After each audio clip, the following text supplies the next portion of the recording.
Good morning, my dear students. So, welcome to social class. I am social teacher with you. So, past class we are discussing about civics fourth lesson, India's foreign policy. So, past two classes we discussed about a lot of things, Panchashil, basic determinants of the foreign policy. So, foreign policy in 1950 and 1960s. So, foreign policy during Cold War era. So, lot of things we are discussed in the two classes. So today we are entering into a fresh topic. So India in the resurgent 21st century. So what is the meaning of a resurgent? So resurgent means again India is rising in 21st century at present. So how it is rising? Let me see. See the first three lines. The foremost task of India's foreign policy is to enable the domestic transformation of India. So the most important task of India's foreign policy is to making the domestic transformation of India. So domestic means the interior part of India's policy become changing. Transformation means changing. That is the main task. So main task means India's important task to become the interior part of the policy become changing towards a foreign policy. That is the foremost task of India's foreign policy. Come to the next. India has adjusted to meet the needs of intensified economic engagement with the world, which is designed to meet the needs of an increased inflow of capital, technology, ideas, and innovation of our development and our re-emergence as one of the world's leading economies. So, what is the meaning means? So, India has adjusted to meet the needs of intensified. So, intensified means to increase, to boost, to boost. Nowadays, India want to meet a lot of needs. For that, India is making a lot of things to increasing economic engagement. So engagement to making economic agreement will be a lot in the world. India is making a lot of agreement with the economic agreement with the world countries. So for that, India is designed our foreign policy. For what purpose means to increase the capital, technology, our ideas, our thoughts, and our innovations. Innovation means revolutions or actions. It is a developing. Why it is a developing means to meet the economic agreement in the world countries, to make our economic to the world level. For that purpose, our capital, technology, ideas, innovations, everything it is developed, and our re-emergence. So re-emergence to become once more again to prove India become the strongest economy in the world. So for that purpose only, lot of agreement is India is making with the world countries. So as one of the world's leading economies. So for India want to become one of the most challenging, most powerful economic in the world.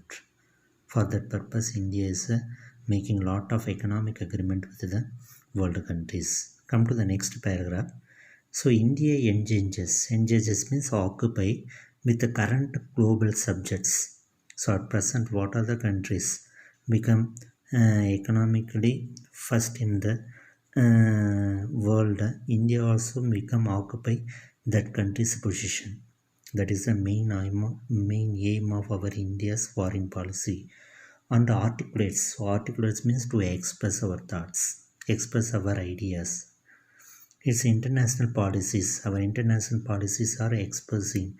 In order to gain a prominent place, we have to stand in an important place. That is our main foreign policy of our country, and makes its presence felt in a global scale. So we have to make our position, our India's position in a global level. Our products will be familiar and our products will be sold in a world markets. So this is the main aim.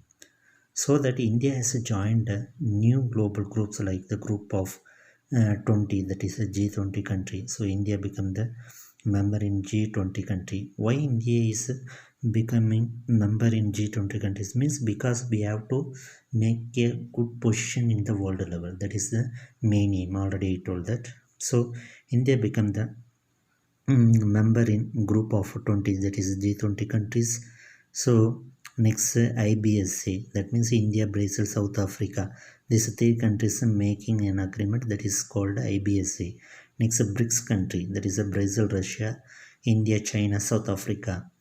So in these three groups India become the one of the member. Why means to become a prominent place in a economy in the world.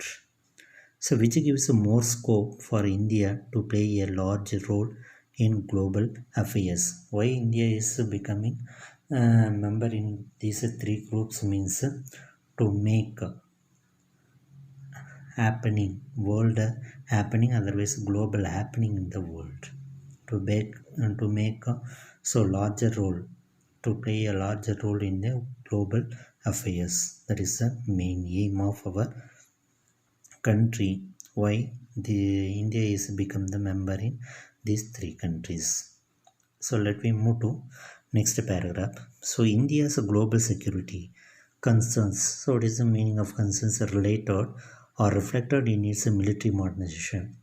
What is the three global security of our India's foreign policy means? One is a military modernization. So modernization means adapting something modern needs. So maritime security. So maritime means it is connected with the sea security, otherwise ocean security. So India is making it is the main aim. And nuclear policies. So these are three. One is military modernization, maritime security, and nuclear policies. These are the global security of our country. Are you clear, students? So next we go to next page. So here given C. So India has emerged as a major voice in global decision making and management, and as a bridge and balancing power in the emerging global strategic architecture. So what is the meaning means? So India has emerged. Emerged means so move out of. That is the meaning of emerged as a major voice. So India is giving voice in the international level for many problems, for making decision making and management purpose, and a bridge. It is India become the bridge between the richest country and the poorest countries, and the otherwise middle class countries, and balancing power in the emerging global strategic architecture. So what is meant by strategic? That is a overall aim, overall designing our foreign policy. So it is one of the India is giving the major voice in the global level. The response of our policy makers, so those who are making the policy, our policy builders at economic, political or economic level or political level or strategic level. Strategic means overall aim, have enabled to make India to emerge as a potential great power, though it faces enormous developmental challenges. So India is facing nowadays facing a lot of challenges. So that challenges are given under the lines. Let me discuss later. So okay, even though we have the lot of challenges, so India is become a great power, to make a potentially great power. That is our policy makers aim. So okay, what are the challenges India is facing nowadays? That means 21st century. So these challenges include, what are the challenges? Sustaining the country's economic growth rate.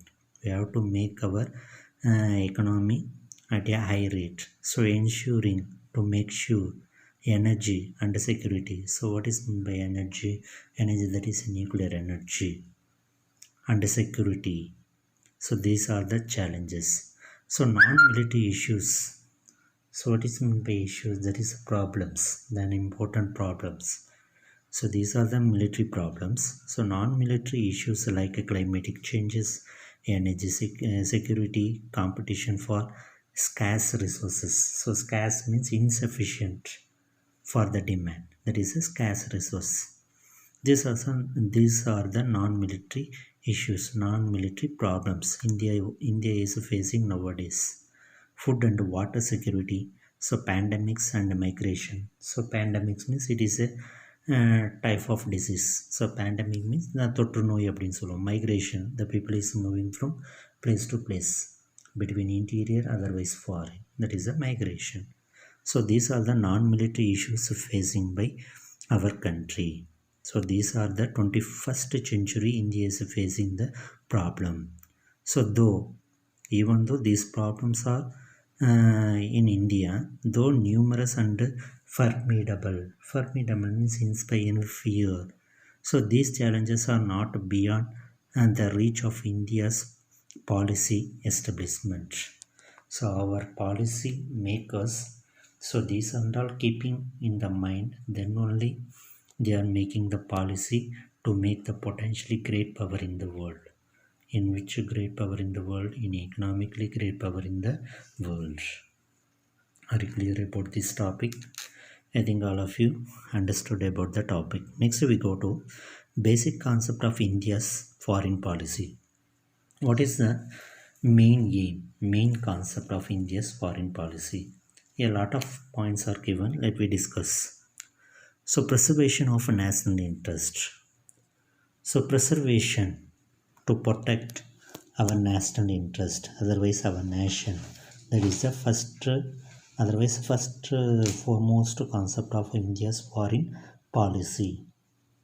Next, achievement of world peace. We have to maintain our world peace, not only in India, in the world level. So disarmament. So what is the meaning of disarmament? So withdrawal of military forces. That means to reduce the weapons, nuclear weapons, otherwise to reduce the military forces. That is the disarmament. Next, fostering cordial relationship with the other countries. So fostering means to develop, to maintain good relationship between, friendly, cordial means friendly relationship with other countries. Next, solving conflicts by peaceful means. So conflicts means argument, otherwise fight. This fight and all solving through peaceful means. So independence of thought and action as per the principle of NAM. NAM means non-alignment movement.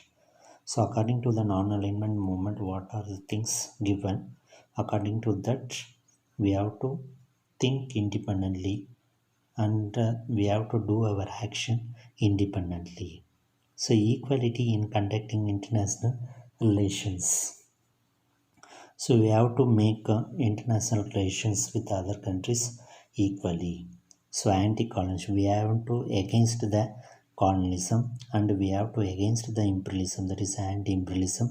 We have to against the racism, that is anti-racism. So that is about the basic concept of India's foreign policy. I think all of you clear.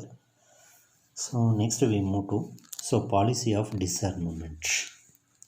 So already I told the meaning for disarmament. So disarmament means to reduce the weapons, whether it is a nuclear weapons or other weapons, otherwise to reduce the military forces. That is the meaning of disarmament. So okay, since independence from 1947 itself, global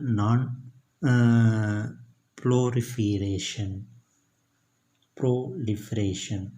So non-proliferation. So proliferation means a rapid increase in numbers. That is the meaning.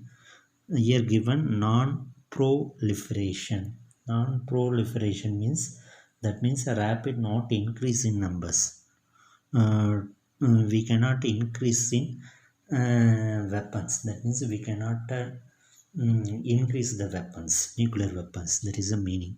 So has been a dominant or one of the important theme of India's nuclear policy. So what is the main aim? Otherwise, what is the main motive of India's nuclear policy? Means not to increase our nuclear weapons. That is the important foremost policy of disarmament. So India, for that purpose, India what it is doing means it is supported UN. UN means United Nations organization. So disarmament program. So India is supporting lot of UN's disarmament programs. India is supporting because it is our policy, India's policy. So Indian nuclear program. So one is it is conducted in 1974 and 1998 is only done for strategic purpose. So strategic, already I told that. So it is the meaning of strategic overall aim. So what is the overall aim of our India's nuclear program means in 1974 1998 means for to make to give our strength to the world, because a lot of countries making disarmament, otherwise they are having lot of nuclear weapons to show our strength. That is our strategic purpose, that is our India's nuclear program. So our main India's main nuclear program aim and in 1974 as well as 1988 means to make our military strength, otherwise to show our military strength to our world. That is the India's nuclear program. So what is the next we go to what is the theme of India's policy of disarmament. There is a two given.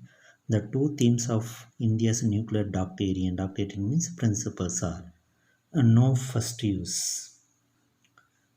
No first use means first we cannot use the nuclear weapons. That is the meaning.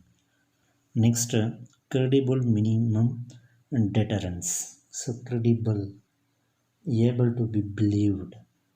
Next, minimum, at least smallest amount. Deterrence, discouraging an action. That means we have to make the we are using India is using the nuclear weapons at a minimum level, small amount. That is the meaning. So first one is no first use means not using nuclear weapons at first.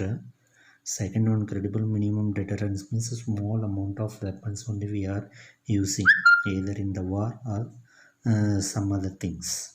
Next, it has a decided. Next we move to next para. So it has a decided. So it has means India is decided not to use nuclear power for offensive purpose. What is meant by offensive purpose? For attack purpose. So India is not using nuclear power for attack purpose like atom bombs. Nuclear power means atom bombs. These are not for using for attack purpose, other countries attacking purpose. So it is using for safe purpose and would never use against any non-nuclear state. That means non-nuclear country. Suppose Myanmar or neighboring country Myanmar, Bhutan, these countries, suppose these countries are not available nuclear weapons means India is not using our nuclear weapons to that countries. That is the meaning. For example, here given Indo-US civilian nuclear deal marks a significant progress in India's foreign policy. So significant means important progress. So India and the USA, United States of America, both two countries are making one of the deal, that is agreement. So both of them using that nuclear weapons at a smaller amount. It is the India's foreign policy. It is the policy of disarmament. Are you clear, students? I think all of you clear. So thank you Nandal. So let me meet next topic, that is a SARC is there. So it is one of the important topic. So okay, thank you.